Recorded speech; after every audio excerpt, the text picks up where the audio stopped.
Buenos días, hermanos. Dios les bendiga. Bueno, qué buen ambiente, qué buena preparación. Gracias, hermano Kevin, gracias al Señor, porque yo sé que sus corazones, nuestros corazones, están ya preparados para recibir la semilla de la palabra en esta mañana.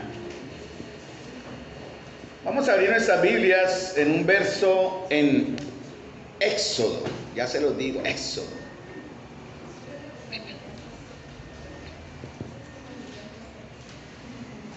He estado luchando nuevamente con mi audición.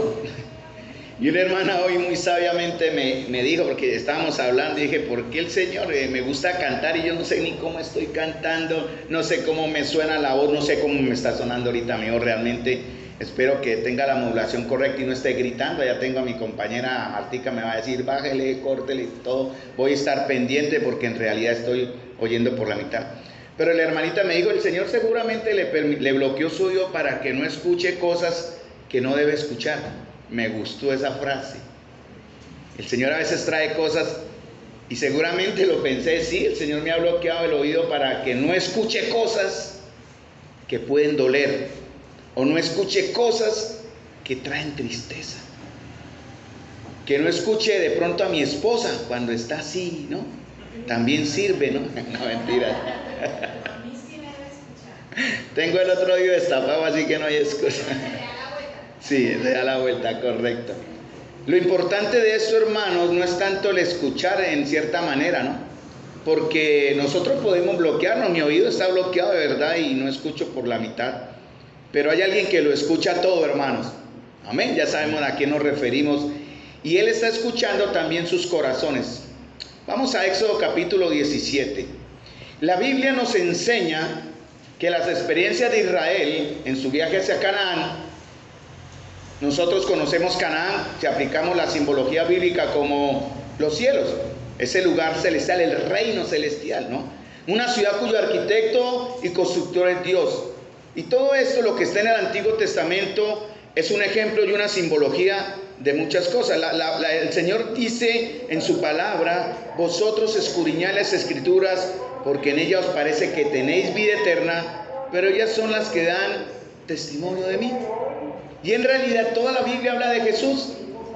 ¿Y de qué habla la Biblia? Desde el Antiguo, desde Génesis hasta Apocalipsis, habla de la obra de Cristo, habla del propósito de Dios, habla del plan de Dios y habla del proceso de Dios en los escogidos reunidos en la iglesia. ¿Estamos de acuerdo, hermanos? Amén, ¿cierto? Porque eso es lo que la palabra enseña. Cuando ignoramos, hermanos míos, y no aprendemos del ejemplo que el Señor nos dejó, los creyentes en los mismos estados que vamos a ver más adelante, de ignorancia o rebeldía y contención contra Dios, llegan a ser catalogados por Dios mismo. Eso está en Pedro, en las profecías de Pedro sobre los últimos tiempos, como los burladores. Y se ha advertido proféticamente, hermanos, que esos burladores van a estar dentro de la iglesia. Y que lo más triste es que serán parte de la comunión de muchas iglesias. La iglesia, hermanos, ustedes, así como Israel, está llamada, Israel fue llamado a ser un pueblo, hablando de Israel, y nosotros también un pueblo santo y puro.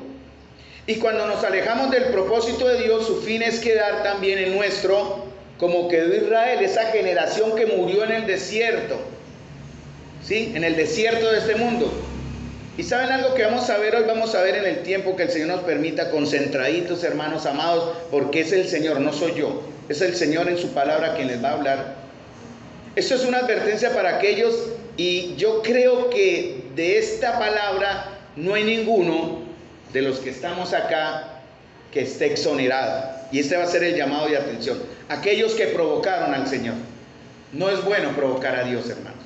Tengamos cuidado. Y dice en Éxodo capítulo 17, este es el texto, pues en realidad en el contexto tendríamos que leerlo hasta el verso 16, pero vamos, el principal es este que les voy a leer, Éxodo 17:1. Todo lo que le sucedió a Israel es ejemplo para nosotros. Ha sido puesto para que aprendamos de ellos. Y aquí vamos a aprender algo para nuestra propia vida. Como yo le decía a la hermanita, estas semanas atrás, hemos tenido que escuchar cosas dolorosas de parte de algunos de ustedes. Hemos tenido que oír corazones rotos y eso nos ha afectado emocionalmente. Hemos tenido que escuchar fracasos, pero también podemos escuchar más adelante, sé que eso vendrá, victoria, o sea, triunfo, sanidad. Pero por el momento, en estas semanas atrás, hermanos, hemos oído solo dolor, frustración, tristeza y desesperanza. Y eso ha venido a razón de lo que hoy vamos a compartir. No fue casual. Y por eso esto es una enseñanza de exhortación, de consuelo para aquellos de ustedes que en esta mañana, o de nosotros que en algún momento hemos estado, o tal vez ya estamos ahí, que estamos en un tiempo de dolor, de incertidumbre, de confusión, o incluso en el pecado que lo lleva a vivir en la amargura, lejos del plan de Dios. Israel es un ejemplo. Y dice Éxodo 17:1, toda la congregación de los hijos de Israel partió del desierto de Sin por sus jornadas, conforme al mandamiento de Jehová, y acamparon en Refidim, y no había agua para que el pueblo bebiese. Bueno, el Señor ha liberado un pueblo. Dios dice, hablando de la santidad del Señor, en verdad, cuando hablamos de eso, dice, porque eres un pueblo santo a Jehová tu Dios, y Jehová te ha escogido. Eso lo cantamos ahorita en los himnos, ¿no? A los pueblos anunciad que el que ha de venir vendrá, pero también habla de la elección soberana de Dios, hermanos, con un plan. Dios no es el que improvisa. Y dice la escritura aquí lo que acabamos de leer, vuelvo y lo leo, toda la congregación de los hijos de Israel partió del desierto de Sin por sus jornadas, conforme al mandamiento de Jehová, y acamparon en Refidim, y no había agua para que el pueblo bebiese. Y eso también tiene que ver con un tema que es el enfoque satánico. No voy a referirme a él, obviamente, él no tiene la importancia para hablar un tema. Solo cuando querramos conocer sus maquinaciones hablaremos. Pero Satanás quiere hacernos creer, hermanos, que no somos lo que sí somos y que pareciera que el Señor no está, cuando en realidad sí está. Eso fue lo que él logró en ese texto que vamos a ver hoy. Satanás logró en el pueblo que ellos olvidaran lo que ahora eran, en ese momento ya eran, y que olvidaran que el Señor sí estaba con ellos cuando ellos pensaban que no estaba. Entonces hay un propósito del Señor para los creyentes, en este caso para la iglesia. Ese es mi primer punto. Es cortico, toda la congregación. Es interesante, ¿no, hermanos? Que cuando se habla en las jornadas y en el proceso de Israel en Éxodo 15, 14, 15 en Deuteronomio, cuando se habla del proceso y Israel cae en tiempos de desobediencia, siempre se decía el pueblo. Todos estaban ahí. Más adelante se sacaron algunos hombres, en el caso Josué y Caleb. Pero en la corporatividad de la iglesia, para aplicarlo también a nosotros, el Señor nos ve como una unidad, uno solo. Y el pecado, o el desánimo, o el desaliento, o el triunfo, o la victoria de cada uno de ustedes es el triunfo, la victoria, el desaliento, el desánimo, o el pecado de todos. Por eso dice toda la congregación de los hijos de Israel. Dice en otras versiones toda la comunidad, toda la asamblea. Y en realidad, hermanos, eso es lo que significa el término iglesia. La palabra iglesia significa llamados aparte, ¿no? Llamados fuera. Y espiritualmente el Señor ha escogido un grupo. No los de allá, son los de acá. Que el Señor ha escogido, hablo localmente porque sé que hay otros, en otros tiempos, en otros momentos, en otros lugares hay también grupos como nosotros. Reunidos en casas, aquí usamos la casa grande porque es donde nos reunimos todos a la vez, pero reunidos en sus casas también, un pueblo que Dios ha llamado, ha escogido y ha elegido, hermanos. Y ha predeterminado para ese pueblo, en este caso ustedes, así como predeterminó para Israel, un pueblo que ha confiado en su Hijo Jesús como Salvador personal, ¿no? Un pueblo que ha sacado del cautiverio, como sacó Israel de la esclavitud de Egipto, para llevarlo a un lugar que él le dijo Canaán, tierra donde fluye leche y miel. Para nosotros es la presencia de Dios. Para nosotros ese lugar se llama cielo. Y Israel y nosotros tenemos, en cierta manera, en cosas paralelas, nos identificamos con ellos. Entonces el Señor saca a un grupo de personas, ustedes. Sacó Israel de un sistema de cautiverio que se llama mundo. Eso significa Egipto, ¿no? La Biblia, Egipto simboliza el mundo. Dios nos ha sacado del mundo y nos lleva a vivir ahora bajo el gobierno de Dios. Esto quiere decir la teocracia. En este momento afuera se está eligiendo democráticamente, ¿no? Demos la voz del pueblo, ¿no? Demos al pueblo gracia en la elección. Y aquí, o el gobierno más bien del pueblo. Pero aquí, que Dios, el Señor, quiere que nosotros entendamos que esto es una teocracia. El gobierno de Dios, hermano. Y como estamos bajo el gobierno de Dios, ¿verdad? En una comunidad espiritual que se llama iglesia, y en este texto, Israel, va a incluir a todos los creyentes, los de ahorita, más los que tiempos pasados y los tiempos actuales. Entonces, hermanos, si entendemos esto, si ustedes me han comprendido lo que acabo de mencionar, que está muy claro, tenemos que entender que nuestra tarea es reflejar, como la luna refleja el brillo del sol, como el espejo muestra lo que somos en nuestra imagen, también nosotros debemos reflejar y mostrar a aquel que nos llama afuera, porque Él nos ha llamado, hermanos, como un gesto de gracia y misericordia, ¿verdad? Estando en una condición paupérrima, degradada, pervertida y en condenación, Dios nos llama. ¿Qué hicimos nosotros para merecer eso? Nada. Sin embargo, Dios se ha placido en escoger. Y a cada uno de ustedes, hermanos, le ha escogido. Por lo tanto, nuestra tarea es mostrarlo a Él. ¿Sí? Entonces la iglesia es una teocracia. No es una ancianocracia, por decir así, no es una pastorcracia, no es nada de eso. Aunque en otros lugares se vive así, acá no. Aquí Cristo es el centro. Y hoy vamos a hablar del centro, que es Cristo. Entonces, eres pueblo, lo leí ahorita, Deuteronomio 14:2, porque eres un pueblo santo a Jehová tu Dios. Y Jehová te ha escogido para que le seas un pueblo único entre todos los pueblos que están sobre la tierra. Ese es el propósito de Dios. Segundo punto, Dios tiene un proceso también. Dice en el verso de Éxodo 17, toda la congregación, dice, los hijos de Israel partió del desierto de Sin por jornadas, por etapas. Israel representa nuestro crecimiento hacia la madurez. Israel representa nuestro crecimiento en la vida cristiana. Por eso siempre se va a mencionar jornadas, etapas, procesos. Algunos van a llegar más rápido a ese proceso, otros se demoran más. Porque imagínense, todo Israel, los que iban adelante llegaban primero y 2 millones después atrás iban llegando los demás, pero todos llegaban a entender o tratar de entender el proceso de Dios.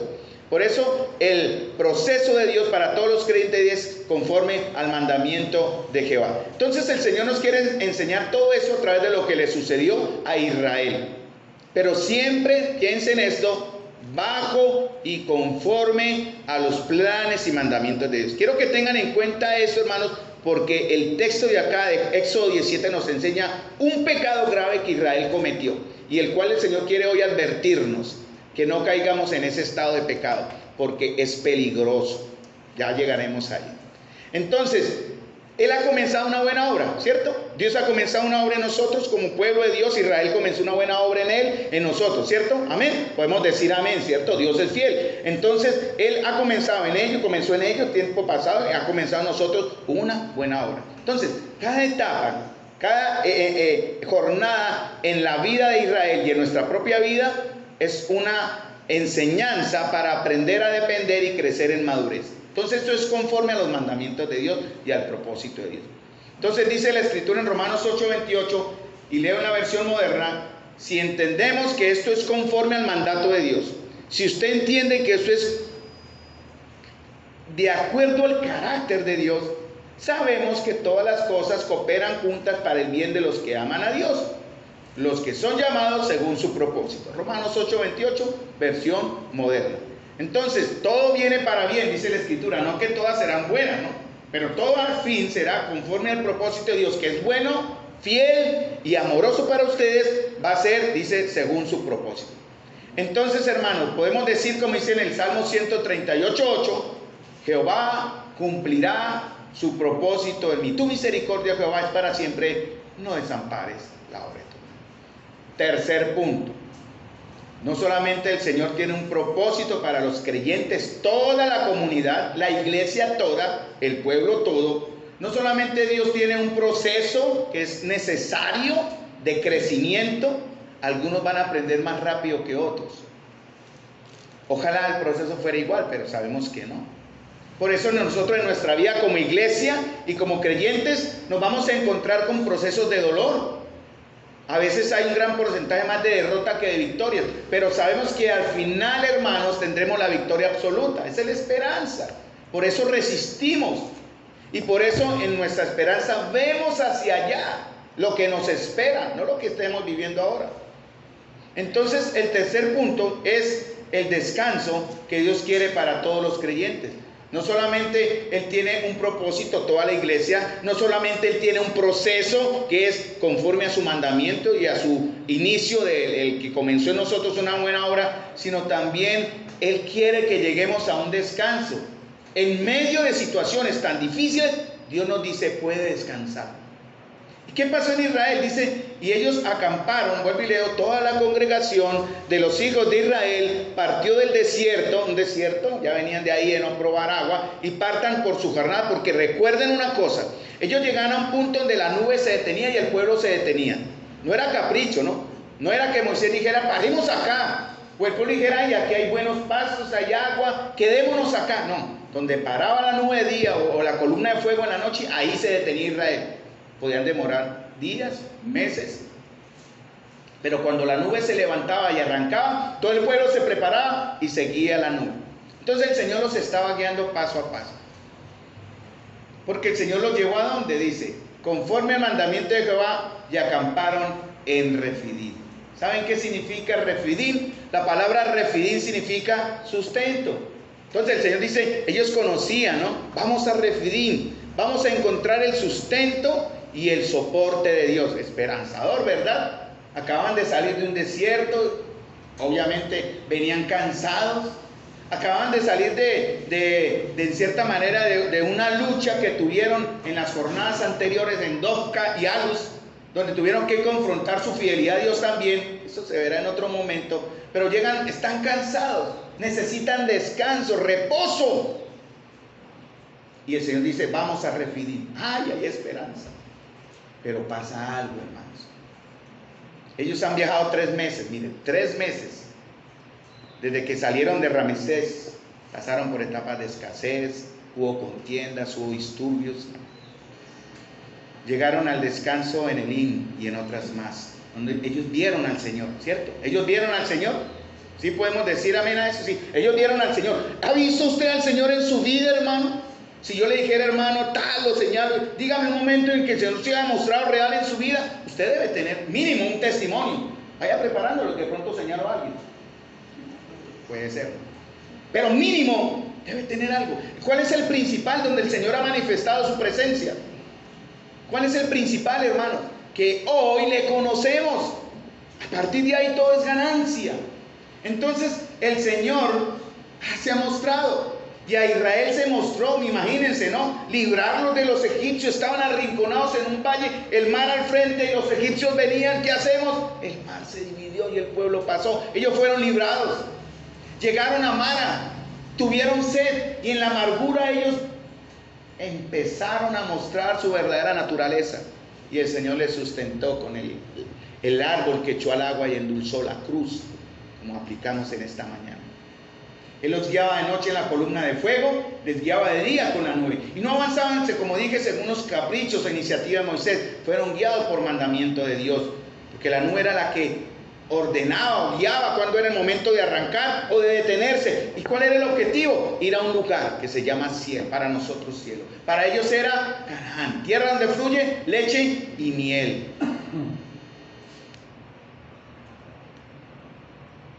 Estos primeros 3 punticos del mensaje son corticos.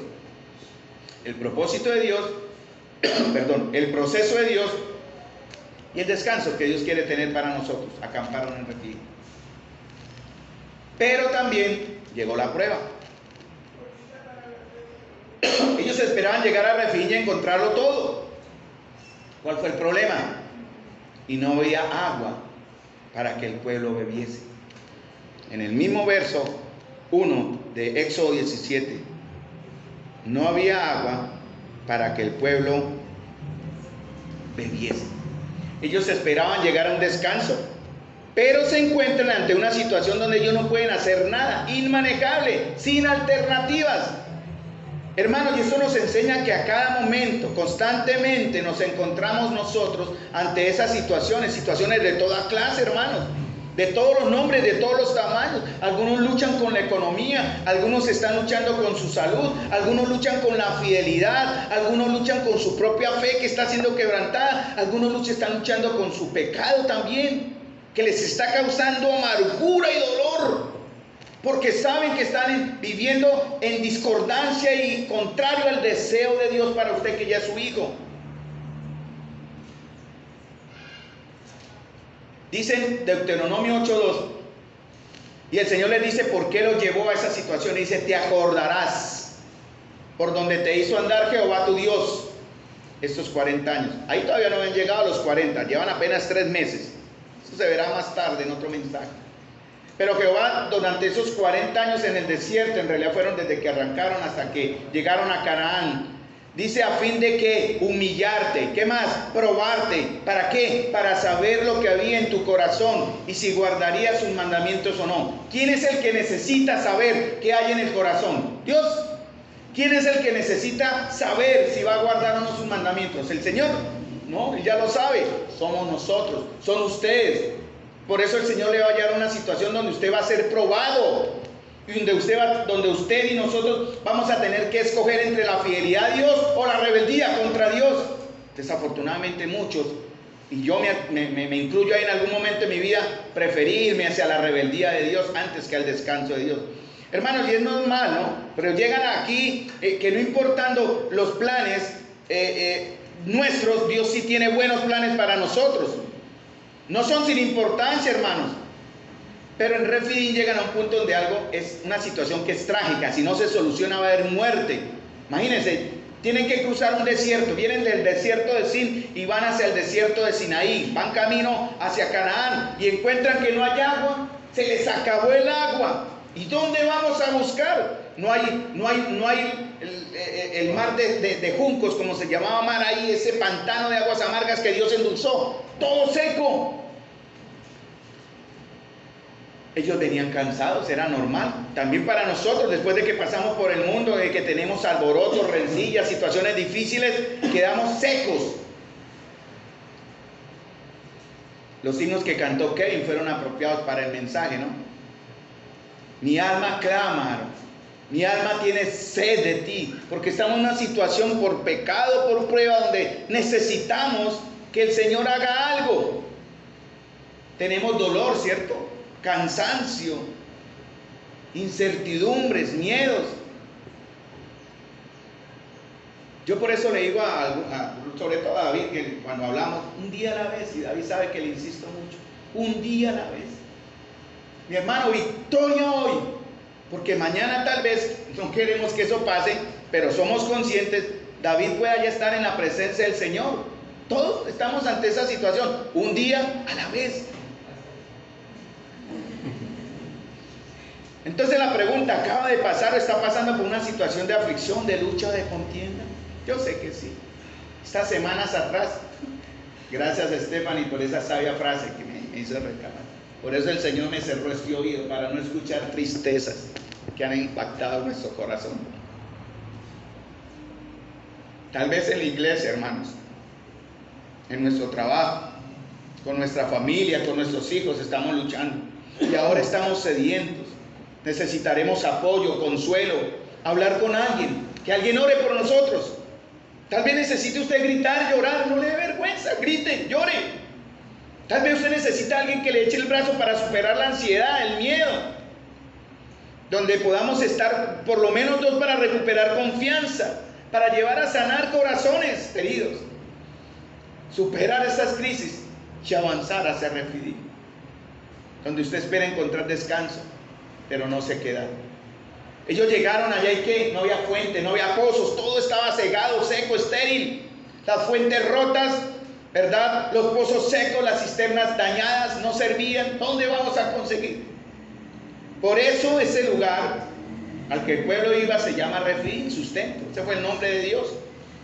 Oiga, hermanos, pero ellos reaccionaron de una manera tan tremenda que Dios le cambió el nombre a ese lugar. A veces llegamos a situaciones donde Dios le cambia el nombre en su vida. De pronto Dios tiene para usted victoria y tiene que cambiar el nombre a decir derrota o pecado o rebeldía o ceguera o falta de oído para escucharme. El Señor a veces cambia en nuestra vida nombres que Él tiene para bendición, los cambia para enseñarnos juicio. ¿Y cómo los llamó allá? Y eso está en Salmo 87 y también está ahí más adelante, en Éxodo, en el verso 7. Llamó a aquel lugar, el nombre de aquel lugar, Mashá y Meriba. ¿Qué significa Mashá? Prueba. ¿Qué significa Meriba? Rencilla. Y Dios le cambió el nombre. Yo los llevaba a un lugar de sustento. Iban a ser probados ustedes para encontrar victoria y apoyo y confianza. ¿Y qué encuentro ahí? Rencilla, lucha. La nube de la presencia de Dios les dio. Si ustedes ven el mapa en sus Biblias, al final ven la península del Sinaí, ¿no? Es el cuerno, hay dos cuernos, el de Etiopía a este lado por el mar, hacia el extremo nororiental, hacia arriba, pero está lo que llama la península del Sinaí. Ellos venían por el bordecito occidental, oriente-occidente, sí. Y llegan a un punto, ¿verdad?, que se van a encontrarse más adelante con el monte Sinaí. Y aquí en el monte viene a encontrarse la solución de Dios, que la cantamos hoy. Y allí precisamente el pueblo estaba afuera, antes de entrar al desierto y llegar a Canaán, donde no encuentra las aguas para beber. Ellos encuentran la provisión de Dios. Cuando escuchamos hablar de la peña de Oreb, ¿hacia dónde se dirige nuestro pensamiento, hermanos? ¿En quién pensamos? En Cristo. Y Kevin lo cantó. Cristo es la peña de Oreb que está brotando, porque aquí en Éxodo 17 el Señor va a revelar la fuente de su salud. Va a darles a ustedes la respuesta a su dolor. Y le va a dar a ustedes y a nosotros, iglesia, la respuesta a nuestra amargura, nuestro dolor, nuestra incertidumbre, nuestro miedo. Aquí en Éxodo 17 le va a decir a David cuál es la fuente de su paz. Yo sé que la tiene, pero lo pongo de ejemplo. O la de cada uno, ustedes conocen. O los que yo conozco que no puedo nombrar, que están sufriendo. Aquí en este momento se le va a decir a dónde tiene que mirar. Pero le advierte primero que no haga algo. Entonces, Dios nos pone en situaciones, obviamente, donde no vamos a tener nada que beber, porque si fuera por nosotros, hermanos, ¿verdad?, o por el pueblo, no serviríamos sino para morirnos y secarnos. Nada podemos hacer. O sea, así ellos hubiesen rasgado la tierra, no profundicemos, cavemos, ¿qué hubieran encontrado? Nada. Porque no había nada. Estaban en una situación donde lo único que tenían que hacer era ser ayudados por el Señor. Y en este caso, hermanos, ser ayudados por la peña herida que representa a Cristo. Porque aquí vamos a hablar de Cristo, ¿cierto? Necesitamos, hermanos, ser ayudados por Cristo. Porque Cristo es todo lo que necesitamos, mis hermanos. Porque Cristo es todo lo que tenemos. ¿Quiere usted hoy ser ayudado? ¿O quiere volver su vida o situación una experiencia de prueba y rencilla? Cuando hablamos con alguien en la consejería, porque en realidad no somos consejeros, hermanos, somos tan débiles como los que vienen a nosotros. Pero sí les recordamos que aquí estamos. Aquí estamos para apoyarnos. No somos perfectos. Pero algo que les preguntamos a los que vienen a nosotros, sin demeritar nuestra propia debilidad, es: ¿quiere usted ser ayudado por el Señor? ¿Desea usted en verdad que Cristo sea parte de su vida? ¿O quiere vivir en la amargura por causa del pecado? En el dolor por causa del pecado, en la humillación por causa del pecado. Hoy quiero presentarle la solución del Señor para el caos de su vida, de nuestra vida, para el dolor, la penumbra, la vida sedienta. Hermanos, ustedes deben entender, y nosotros todos debemos comprender, que quien nos lleva a esos lugares, para que nos demos cuenta que si nosotros no somos ayudados por la roca herida o por la cruz, como fue en Mara, no vamos a sobrevivir. El que nos lleva a esos lugares es el Señor. ¿Cuál es la provisión de Dios? Éxodo 17:1, siguiendo en el contexto. Y altercó el pueblo con Moisés y dijeron: danos aguas para que bebamos. Y Moisés les dijo: ¿por qué pelean conmigo? ¿Por qué altercáis conmigo? En realidad ellos no estaban peleando contra Moisés. Ellos estaban peleando contra Dios. ¿Por qué lo tientan? Hay hermanos en charlas que hemos tenido que me dicen, ¿por qué Dios hace esto? Y a mí no me pregunte, pregúntele a Él. ¿Por qué Dios permite esto? No lo sé. Preguntémosle a Él. ¿Por qué Dios trajo dolor, fracaso, pecado? ¿Por qué lo permitió? ¿Por qué no me advirtió? Bueno, sí, Dios advierte, hermanos. Ninguno de ustedes va a caer en el pecado así como, ay, no, ni me di cuenta. No, usted se va a ir deslizando poquito a poquito. Y de todas maneras el Señor le va a advertir, no, tenga cuidado, por su espíritu debe estar a usted redarguyendo para decir, pare ahora, pare ahora. Pero muchos simplemente se dejan como en el tobogán, deslizarse. Y cuando están en la inmunda, perdónenme en esa expresión, ahí sí buscan al Señor, Señor, sácame. Como dijo David, me sacaste del pozo, del barro de la desesperación, sácame. Porque David había pecado de una manera tremenda. Ellos habían salido de un desierto de Israel hacia otro desierto. No encontraron agua. Entonces Dios nos va a llevar a situaciones. Yo sé que algunos están en esa situación. Para que descubran al Salvador. O descubramos al Salvador. Más adelante les va a dar la ley. El propósito de la ley para Israel era precisamente eso, hermanos. Se dieran cuenta que no tenían esperanza. Pablo lo dice en Romanos, ¿no? Yo no sabría lo que sería la codicia si la ley no me dice no codiciáis. Y entonces se daba cuenta el que tenía una lucha interna. Pablo era carnalito, el hermano. Usted en Romanos, él tenía una lucha intensa en ese aspecto, para que me entiendan, sin demeritar la pureza de Pablo, ni más faltaba. Pero Pablo tenía luchas con la carne. Y yo buscando hago que lo que yo quiero no lo hago, sino el mal que está en mí, ¿qué hago? Y después entra Romanos 8, que da la solución también. Todas las situaciones, hermanos, conforme al propósito de Dios. Para que nos demos cuenta que le necesitamos. Para mostrarnos que, hermanos, gracia. Todo lo que nos sostiene es la gracia. Por la gracia de Dios, el Señor le sostiene. Por la gracia de Dios, el Señor guarda. Por la gracia de Dios, el Señor da salida. Entonces vamos a llegar a un rincón, hermanos, donde no podemos ir para ningún lado, ¿verdad? Donde si no es por la ayuda de Él, moriríamos.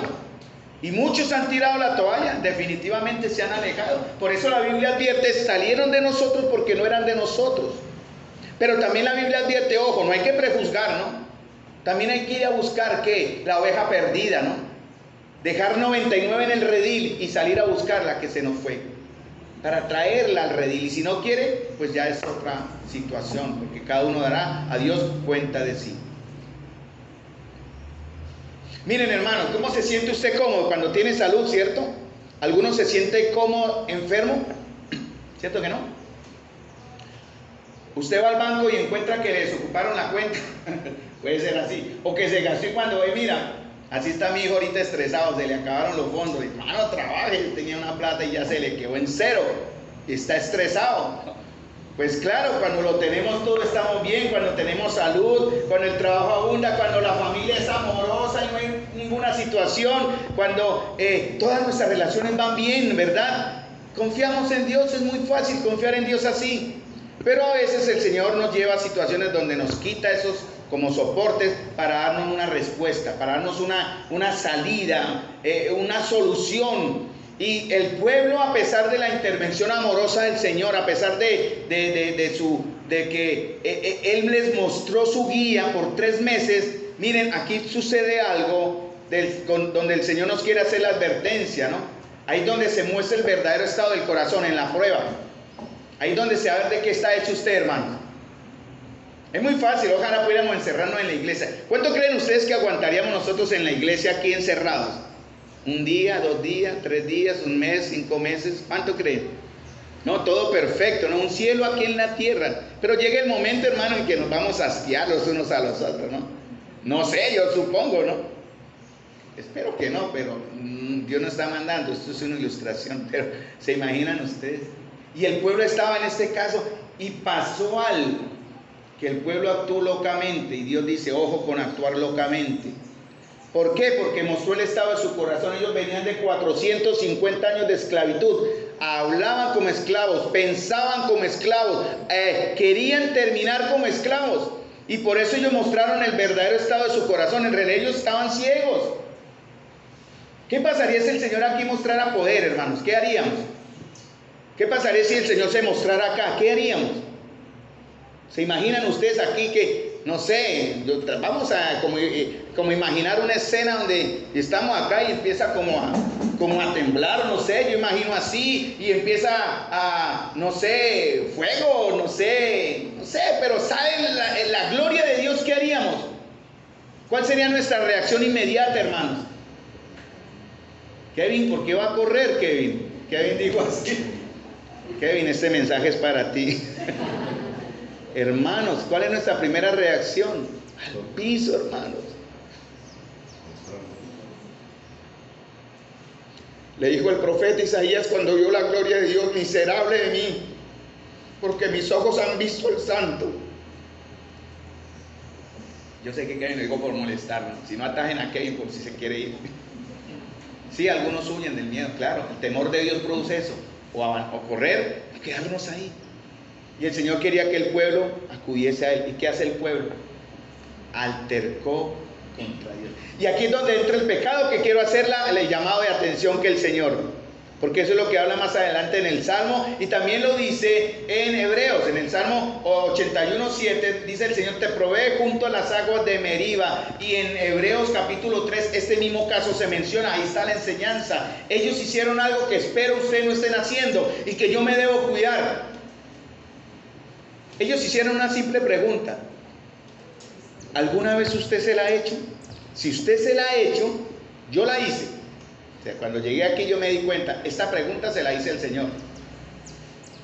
Y realmente aquí fue donde entendí cómo las había embarrado. Y me tuve que, Señor, perdónenme. Porque el pueblo dice, así el pueblo tuvo sed. Era normal, ¿cierto?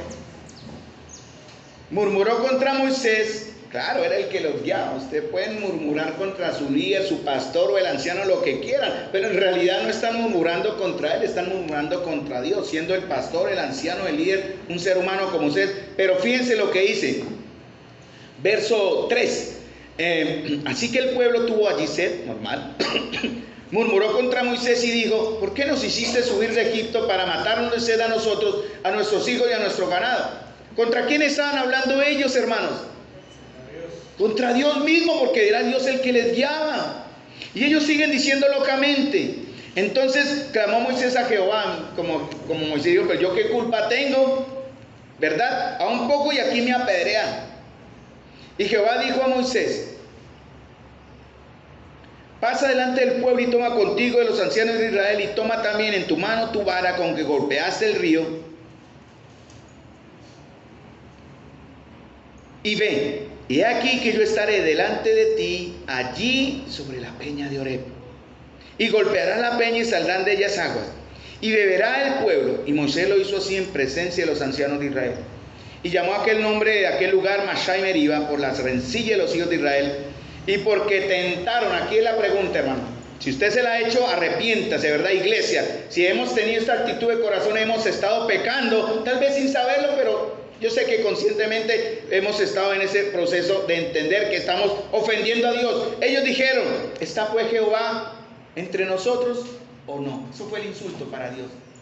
¿Alguna vez usted lo ha preguntado? ¿Que han necesitado? Pero es que ¿Dios está conmigo o no está conmigo? Ahí está el pecado, hermano. Yo realmente lo entendí. Cuando yo me hice esa pregunta en tiempos de crisis personal, crisis de familia, crisis con mis hijos, yo me preguntaba, pues en cierta manera, yo me acuerdo que sí lo hice: si está Dios conmigo, ahí fue mi pecado, hermano.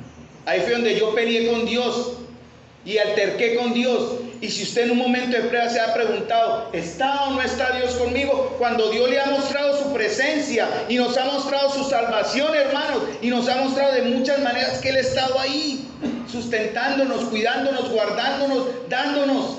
Y ustedes o nosotros hemos tenido el descaro y la rebeldía y la dureza de decir: ¿está o no está Dios conmigo?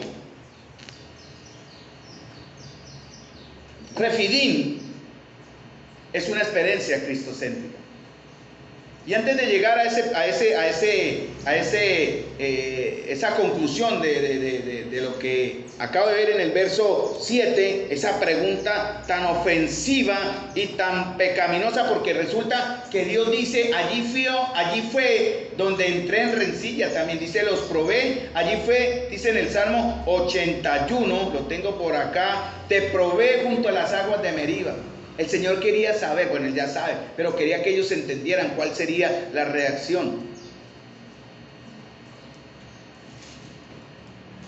¿Saben dónde está esta historia también? No solamente en Hebreos, ¿algunos se acuerdan dónde está esta historia nuevamente en la Biblia? La historia donde el Señor probó a Israel en Refidín está en otra parte de la Escritura, aparte en Hebreos, aparte en el Salmo 81 y aparte de acá. ¿Saben? Vamos a Mateo capítulo 4. Y ahí está la misma experiencia. Porque Jesús es el que nos va a dar la respuesta, ¿no? En Deuteronomio 6:16 dice, no tentaréis a Jehová vuestro Dios, como lo tentasteis en Masá. Recordemos, Mateo 4, 1 al 11, que habla la tentación del Señor en el desierto. Él fue conducido por el Espíritu al desierto, no fue por voluntad. Así como Dios guió al pueblo hasta Refidín. ¿Qué pasó en el desierto? Allí tuvo hambre. Pero vino el enemigo y le dijo, si eres el Hijo de Dios, di que esas piedras se conviertan en pan. Y otras tentaciones más. Pero el Señor, ¿qué le contestó? No tentarás al Señor tu Dios. Y estas mismas palabras son las que están en Deuteronomio 6:6. Y ahí fue donde el Señor sacó la respuesta.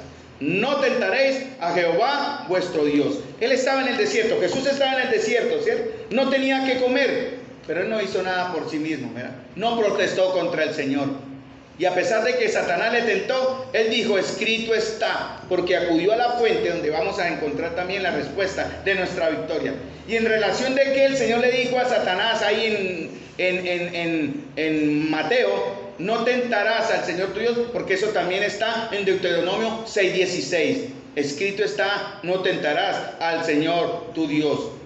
Y él estaba en el desierto, pero dijo, no solo de pan vivirá el hombre, sino de toda palabra que sale de la boca de Dios. Y esta es precisamente la respuesta, hermano, ante una situación donde parece que todo lo perdimos, de que el Señor nos olvidó y caemos en el pecado de decir, ¿está o no está Jehová entre nosotros? ¿Saben lo que dijo Jesús? Jehová sí está conmigo. Sin importar que estuviera rodeado de desierto, que llevara 40 días sin comer, ni, bueno, ahí no dice sin beber, ¿no?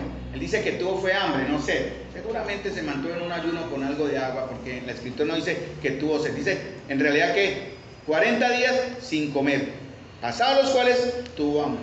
Pero importando ese detalle, él sabía que el Señor sí estaba con él. Y ese es el contraste, hermanos. Esa es la respuesta para toda condición en un desierto.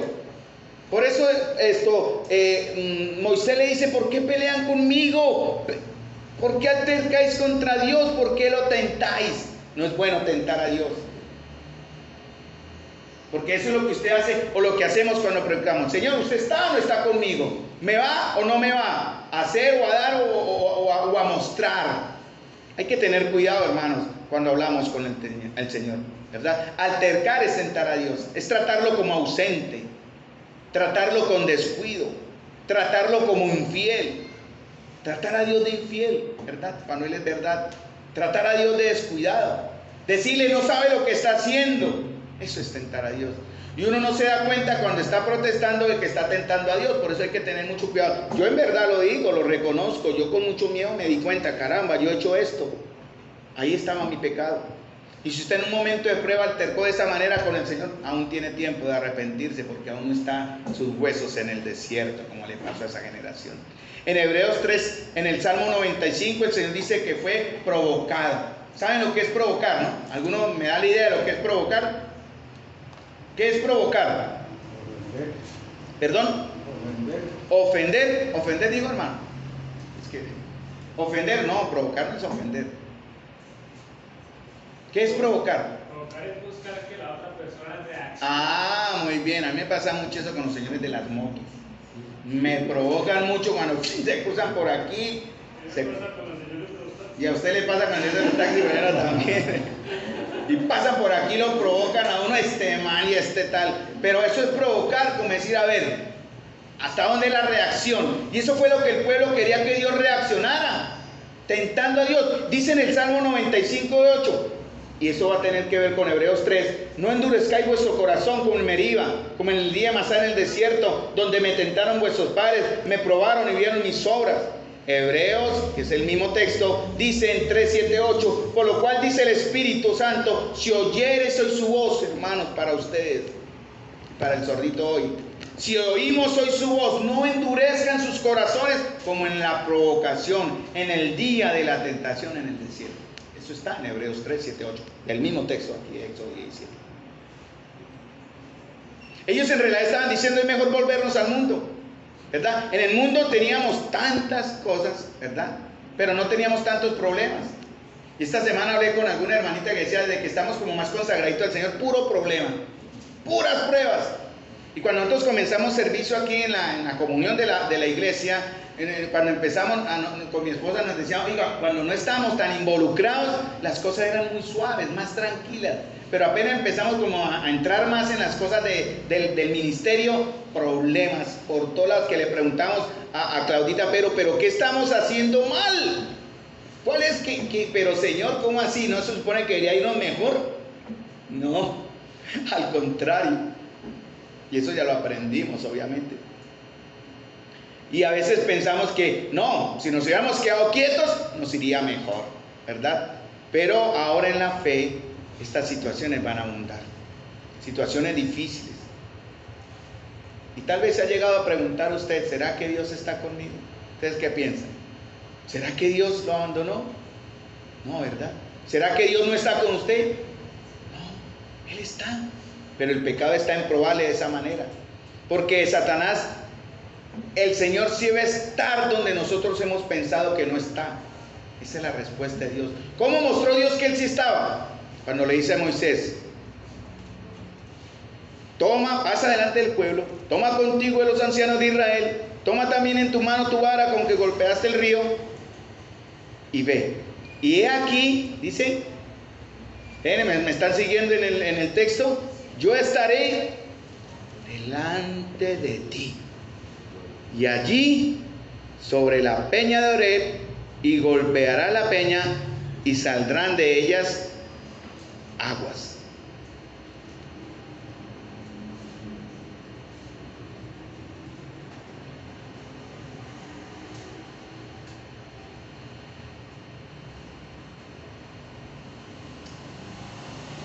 ¿Quién es la peña de Oreb? Ya habíamos dicho. ¿Quién es, hermano?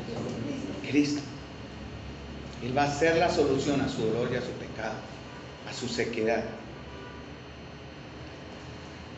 Cristo es la roca herida. ¿Ustedes saben que la peña existe? ¿Ustedes han visto en internet la peña? ¿Alguno ha consultado? Busquen, googleen, que son tan expertos. Busquen Oreb. Y en la cima del monte Oreb, allá hay una peña grande, creo que tiene más de 4 metros, dividida en la mitad. Y los expertos estudiando la peña tienen una hendidura que fue labrada no por mano humana, sino por erosión, por motivo de erosión de agua, o sea, por humedad. Y ustedes ven la peña, es una roca partida por en medio. Esa es la roca de Oreb. Pero esa roca nos debe llevar a quién, a la verdadera roca herida, que es Cristo, hermanos. Porque dice en 1 Corintios 10:4, de este mismo ejemplo, todos bebieron la misma bebida espiritual porque bebían de la roca espiritual que los seguía, y la roca era Cristo.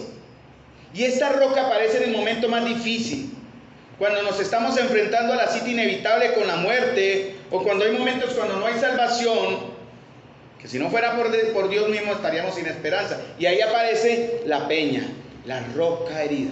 En Mara fue el árbol, la cruz, y aquí es la roca. Por eso Jesús dijo en Juan, el que bebiere el agua que yo le daré, ¿qué dice? Tienen que aprender el verso. El que bebiere el agua que yo le daré, nunca tendrá sed. no tendrá sed jamás, ¿cierto? Sino el agua que yo le daré será en él una fuente que salte para vida eterna. Por medio de esta roca herida aquí, el pueblo encontró agua, pero nosotros vamos a encontrar paz. Cristo fue entregado por nuestros pecados, fue atravesado por una lanza, como dice, salió sangre y agua.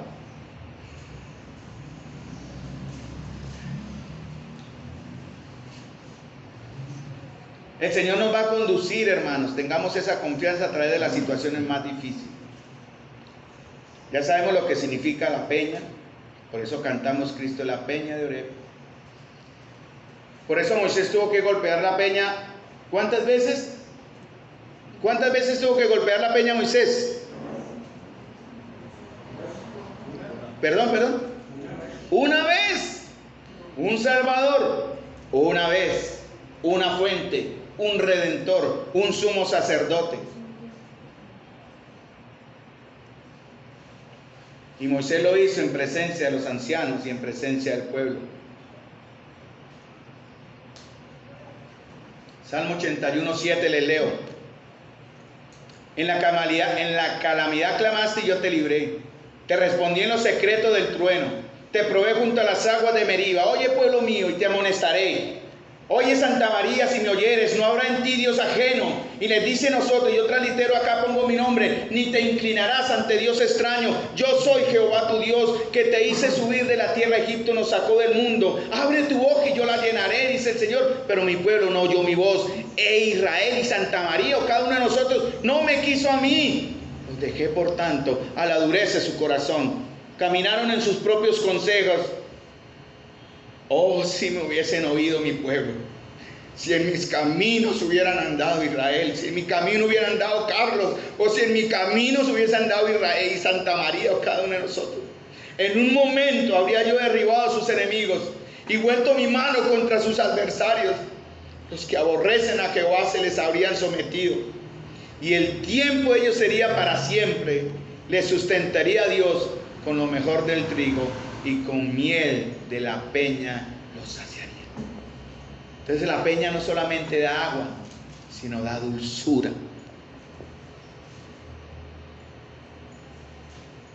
No tentemos al Señor, hermanos.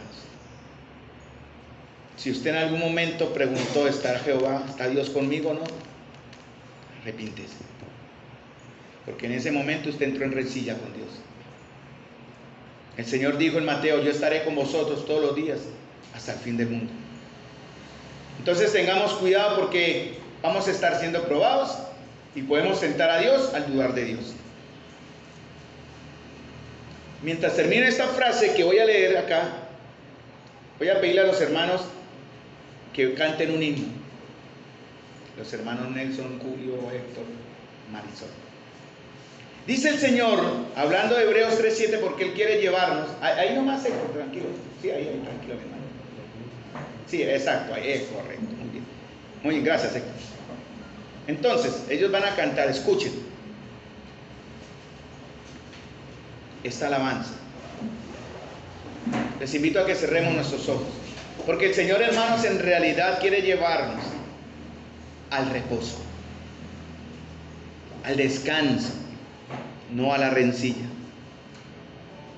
Dice de Hebreos, por lo cual, como dice el Espíritu, si oyeres hoy su voz, escuche lo que el Señor les va a dirigir por este canto.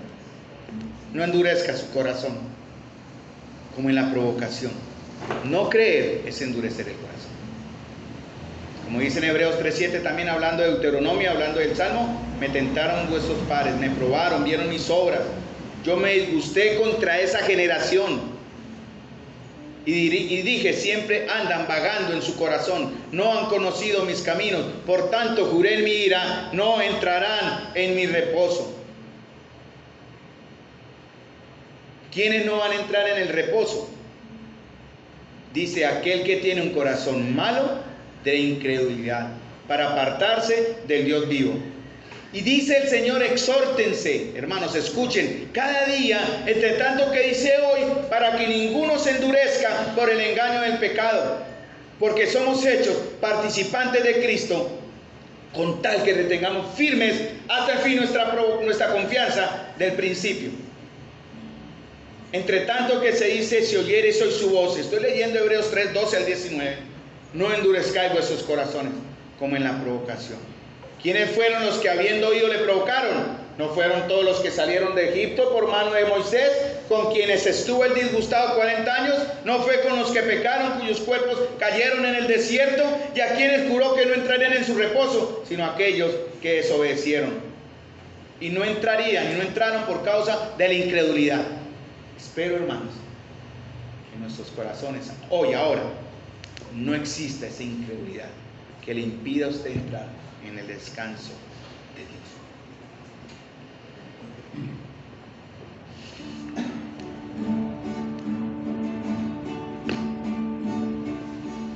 Cristo es nuestra fuente de agua inagotable que sacia la sed.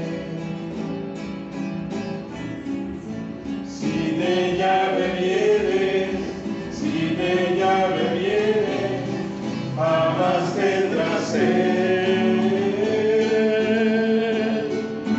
Bebe y vivirás.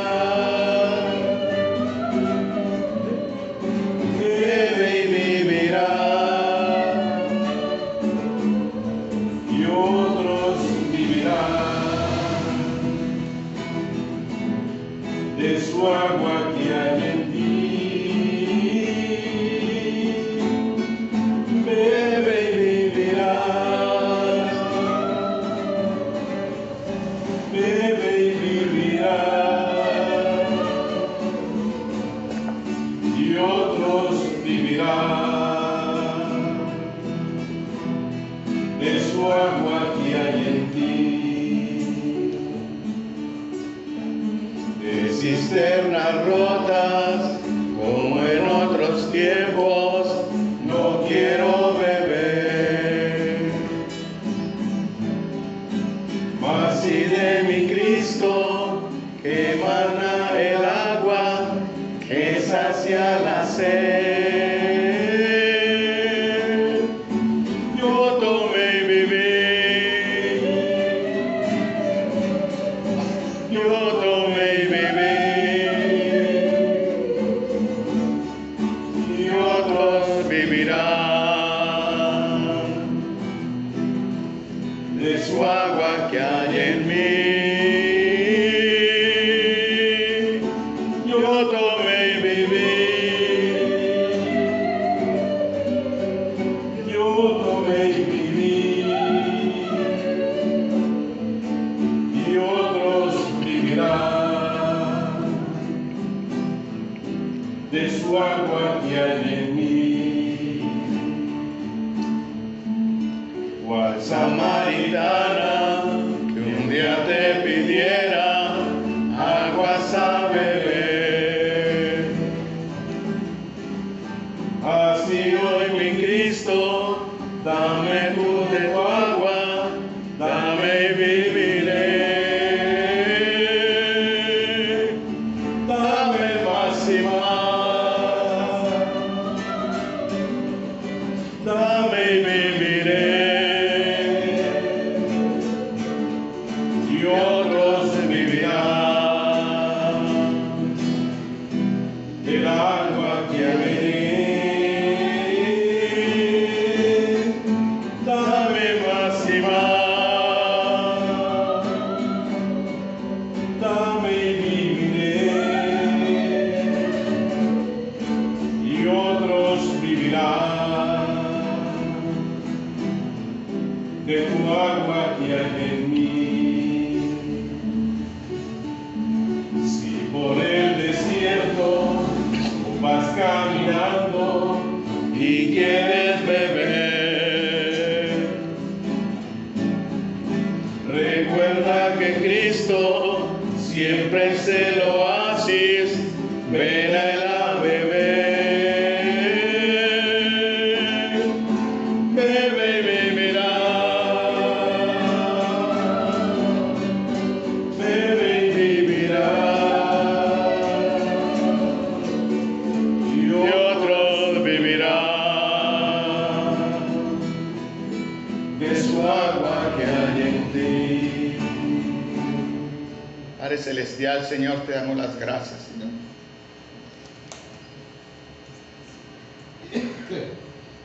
Porque en verdad, Señor, tú has provisto en mi Cristo, en su herida, mi saciedad, Señor, para la sed. Te damos gracias, Señor, porque no nos has soltado de tu mano en medio de situaciones tan difíciles, Señor. Te suplico, Señor, que estés obrando estés consolando. Te rogamos que estés sanando, Señor, y saciando el alma de los que han estado sufriendo, Señor. Los que el día de ayer, antier y estos días, Señor, han sido defraudados. Donde el pecado entró y arrasó, Señor, te ruego, Padre Celestial, que estés haciendo presencia, Señor, y perdónanos si en algún momento, Señor, dudamos que estarías con nosotros. Que tu Espíritu, Señor, en verdad esté entrando en el corazón de los que no te conocen, Señor. Y en los que ya te tenemos, Señor, esa fuente de agua viva sea abierta, Señor, sea destapada. Ese pozo seco, Señor, ahora fluya, Señor. Perdónanos, Señor, perdónanos. Donde tantas veces, Señor, yo te grité, ¿estás conmigo o no estás conmigo? Te doy las gracias, Señor, porque en verdad tú estás ahí siempre fiel. Para gloria tuya te pido estas cosas. Amén. No todo termina acá, hermanos. No todo termina acá, hermanos, porque la historia dice aquí en Éxodo que cuando el pueblo vio la obra de Dios, cuando el pueblo vio en esa peña y sació su sed, dice el verso 8 de Éxodo, entonces vino Amalek y peleó contra Israel. Y esto es también otra advertencia, hermanos. En 3 minuticos para terminar. Eso me hizo recordar el tiempo de prueba de Job y cómo Satanás aún así tuvo que pedir permiso para atacarle. Cuando el pueblo fue saciado, vino Amalek y atacó. Y cuando usted se va a estar saciando, se lo digo, vendrá el enemigo a querer quitarle el gozo y a matar su sed, o a matar su fuente, a cegar la fuente otra vez. Y ese es el momento en que Satanás va a aparecer. Cuando estaba la provocación, la tentación y la situación difícil, cuando parecía que Dios no estaba, pero sí estaba, cuando parecía que Dios no oía, pero sí oía. Cuando usted permite que la rencilla y la provocación de Dios le domine, usted será débil, es cuando el enemigo va a atacar. Aquí es donde Satanás escoge atacar, hermanos, cuando usted está más débil, cuando los que se están quedando atrás. Por eso no hay que dejar a nadie atrás, hermanos.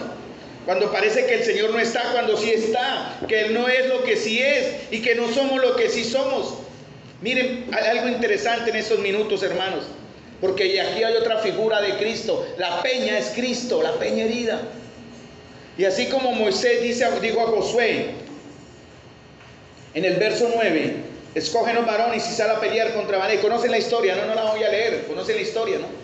Como Moisés cuando levantaba su mano, porque saben una cosa, Josué es figura de Cristo, pero Moisés ahora también acá es una figura de Cristo cuando está con los brazos abiertos, en cierta manera, ¿verdad? Y dice que sucedía cuando alzaba Moisés su mano, Israel prevalecía, mas cuando él bajaba su mano, prevalecía Amalek. Las manos de Moisés se cansaban, por lo que tomaron una piedra y la pusieron debajo de él y se sentó sobre ella. Y Aarón y Hur sostenían sus manos, el uno de un lado y el otro del otro. Así hubo en sus manos firmeza hasta que se puso el sol. Y Josué deshizo a Amalek y a su pueblo a filo de espada. Y esto, hermanos, es una figura de la cruz. Porque usted se sacia de la peña, pero tiene que ir a la cruz. Porque si usted no está en Cristo, si no estamos mirando la cruz, hermanos, por esa cruz, si no es por esa cruz, seríamos derrotados, porque ahí es donde va a entrar el enemigo a arrebatar y a devorar. Pero hermanos, mientras tengamos nuestros ojos en la cruz, ¿cuándo venció Israel? Cuando Moisés tenía sus brazos extendidos, simbolizando la cruz. Ahí era cuando prevalecía. Cuando el soldado veía que ya desfallecían sus fuerzas sosteniendo la espada y miraba a Moisés allá con sus brazos extendidos, él recibía la fuerza de Dios. Y es lo mismo que el Señor hoy quiere decirnos. Si no estamos en Cristo, hermanos, si no estamos mirando esa cruz, seremos derrotados. Mire la obra de Jesús, mire su intercesión, mire que Él está en pie como el sumo sacerdote, como Él dice que Él está delante del trono de Dios, dice en 1 de Juan, como nuestro abogado, aunque las circunstancias sean terribles, hermanos. Va a ser el momento en que el enemigo va a aprovechar para atacar. en el momento en que usted está más débil. Por eso algo pasa aquí, dice el Señor a Moisés, escribe esto para memoria en un libro, dice en el verso 14. Y esto, hermanos, que tenemos acá, es el recuerdo del Señor para decirnos que tenemos la esperanza. Tenemos que recordar quién va a estar con nosotros en nuestro desierto. ¿A quién representa Amalek? Usted ya sabe, ¿no? Respuesta. ¿A quién representa Amalek? Satanás. Pero tal vez a los instrumentos de Satanás. Ojalá ninguno de ustedes sean esos amalecitas que quieren dañar el ánimo de su hermano, o que quieran dañar la santidad de su hermano, o que quieran afectar la obediencia de la iglesia. Porque esos son los que Dios llama burladores, que recibirán su juicio. Los burladores y los mentirosos tendrán su parte en el lago de fuego. Y el Señor dice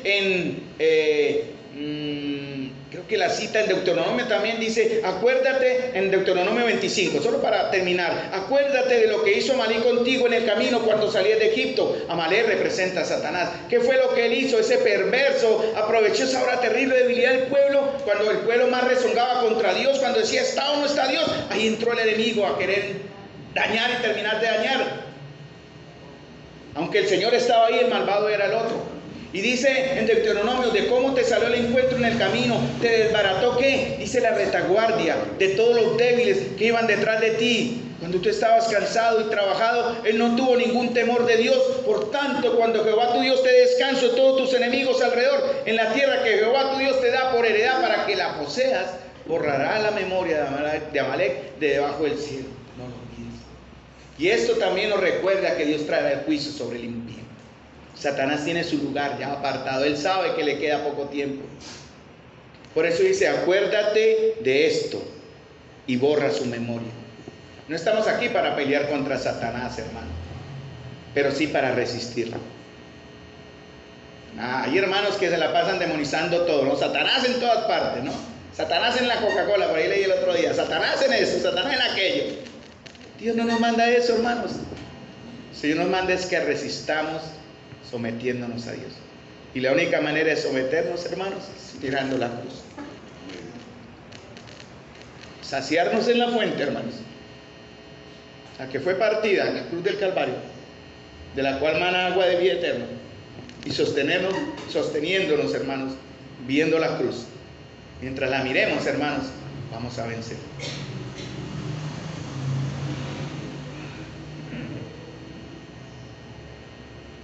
La última frase. ¿Contra quién se levantó Amalek? Cuando el enemigo se levanta contra ustedes, ¿contra quién se levanta él?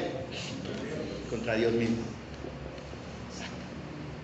Dice Éxodo 17:5, y Moisés edificó un altar y llamó su nombre Jehová Nisi, por cuanto la mano de Amalek se levantó contra el trono de Jehová. Jehová tendrá guerra con Amalek de generación en generación. ¿Qué significa Jehová Nisi? Jehová es mi bandera. Y en este momento el Señor cubre la iglesia con la bandera de su salvación. ¿Se acuerdan del himno? Me llevó a su banquete, su bandera sobre mis amores. ¿Se acuerdan de ese? Me llevó a su banquete, su bandera sobre mis amores. Me llevó a su banquete, su bandera sobre mi amor, su bandera sobre mí. De esa bandera está cubriendo su vida ahora, hermano. La vida de iglesia, la vida de su familia, la vida de su esposo, de su esposa, de sus hijos. Nuestro país esperamos que sea cubierta por la bandera del Señor. Amén.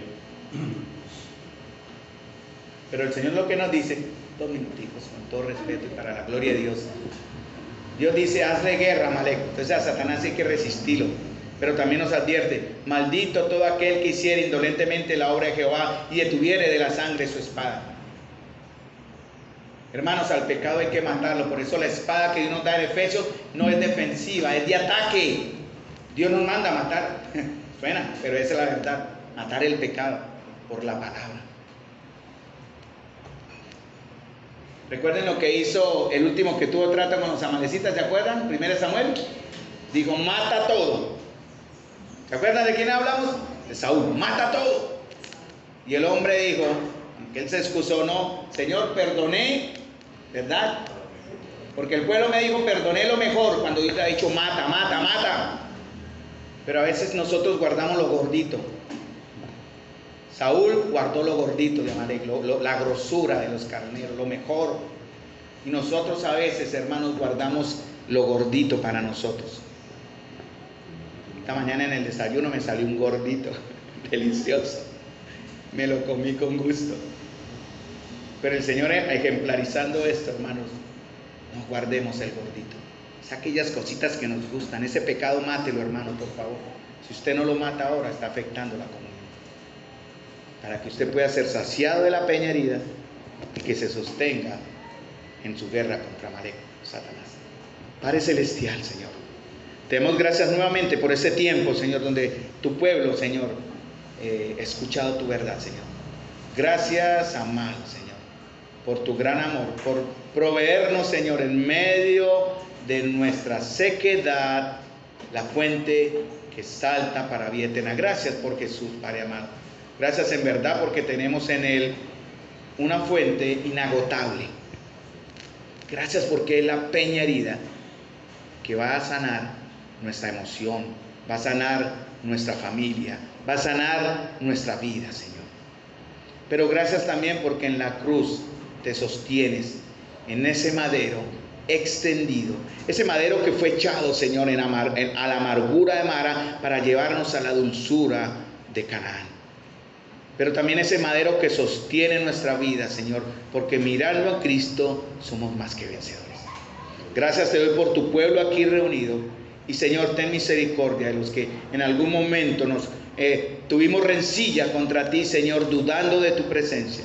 Señor, santifícanos y guárdanos. Y prepara tu iglesia, Señor, para tu pronto regreso. En el nombre de nuestro Señor Jesús. Amén. Hermanitos, Dios les bendiga. Muchas gracias. Espero que el Señor les haya hablado. No sé qué ha sido así.